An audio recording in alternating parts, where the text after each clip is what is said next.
வெண்பருத்தி நூலெடுத்து வாய் வெடிச்ச பூவெடுத்து நான் அணிஞ்சிட தொடுத்து வச்ச நடினமான மாலை இது.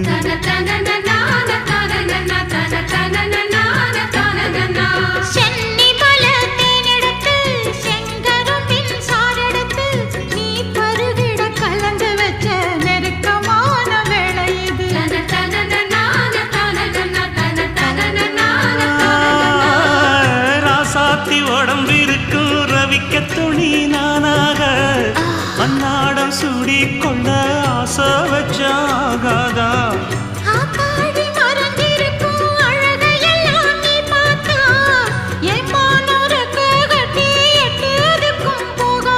அடிச்சி சக்கரையே எட்டி நீயும் நிக்கிறியே நான் ஏங்கி ஏங்கி பார்க்கிற போறாமி பண்ணுறியே.